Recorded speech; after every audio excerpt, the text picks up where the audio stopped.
Hi, I am Monica Dhingra. I am a corporate facilitator and a communication coach. I am into this profession for last 12 years and I have changed lives of more than 50,000 people by the way they communicate with their clients in the meetings, in presentations, etc. So today I am also going to empower you with 5 elements of effective corporate communications.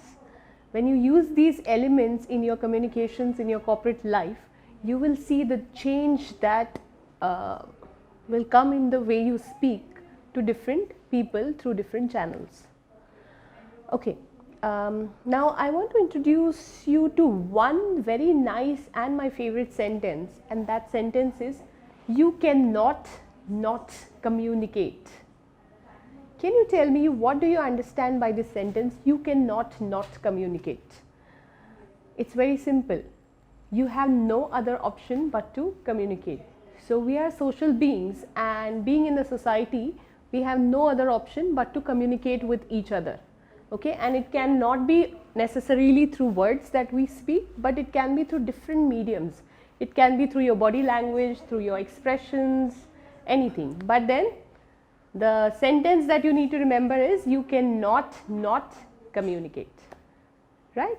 So moving forward, I am going to give you 5 elements or 5 spices that you can add to your communication to make it worthy, right? And that will really going to add some spice in your corporate communication. So the first one that I am going to give you is your conviction. Okay, so the conviction is the strong belief in what you are going to say. Now under conviction, there are 5 subtopics that I am going to give you where you have to focus your attention and bring your conviction, right? So the first one is content. Why do you need to have conviction in your content? So a lot of times in office, we go for presentations, we have to present in front of the client, we have to sit in meetings and say something important. We may have to give a presentation to some important audiences, right?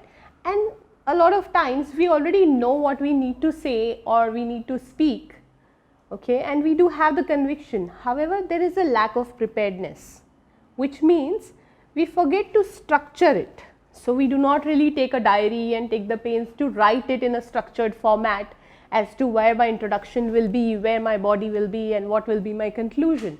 We just have a fair idea in our minds as to what we are going to speak, and we just go there and speak, which may not create a lasting impact all the time.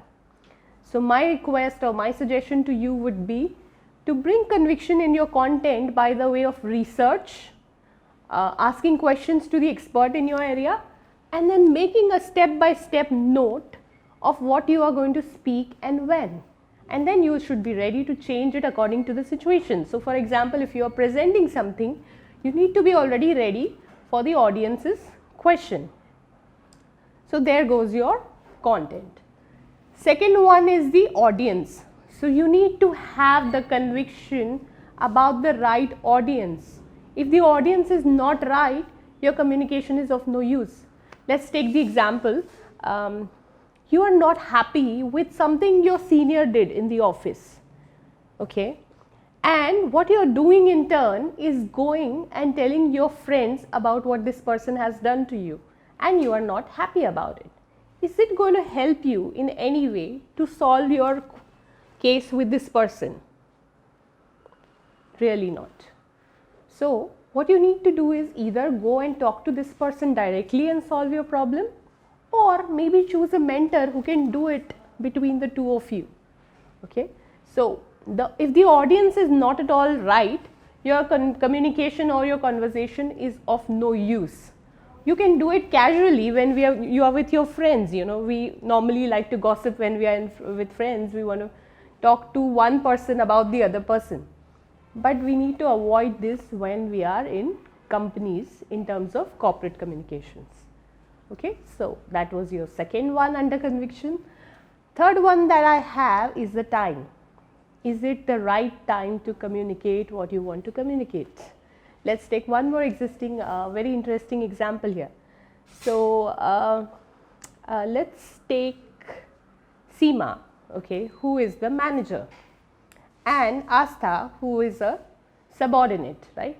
Now Astha has come up with $1 million idea that is going to change the way the process works, and it's going to save a lot of time to the employees of the team. And she's very excited to share it with Seema. When she goes to Seema, she sees that Seema seems a little off. What has happened to her? So after a lot of interrogation, Astha finds out that Seema is not in a good mood because her discussion with her boss was not that great about some project. So Seema is stressed. Is this the right time for Astha to share the idea?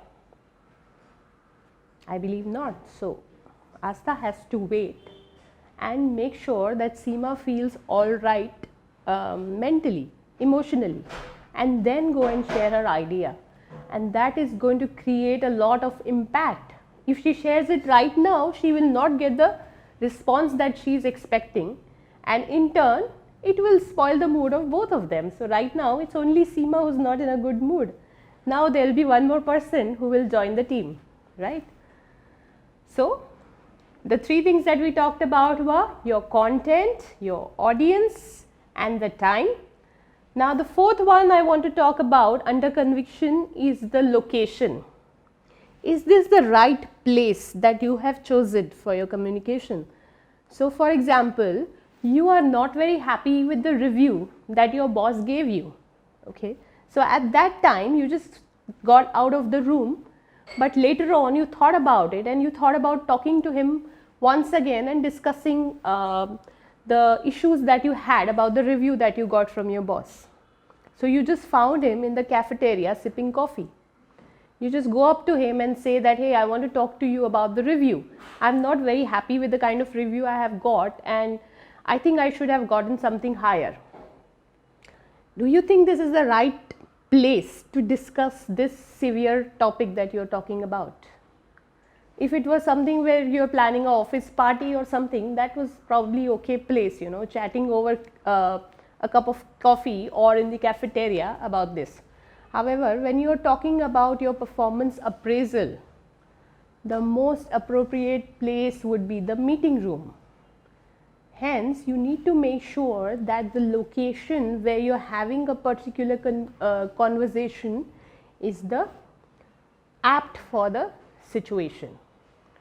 Right? Now moving on to the last one, which is a channel of communication. So in offices, what are the different channels through which we communicate? We communicate face to face, we communicate through phone, we communicate through chats, we communicate through emails, which is the massive communication that happens through emails. Now, when you have to pass on an important message, probably something that went wrong in the project, is it the right thing to do it through email, or should you pick up the phone and talk to the person?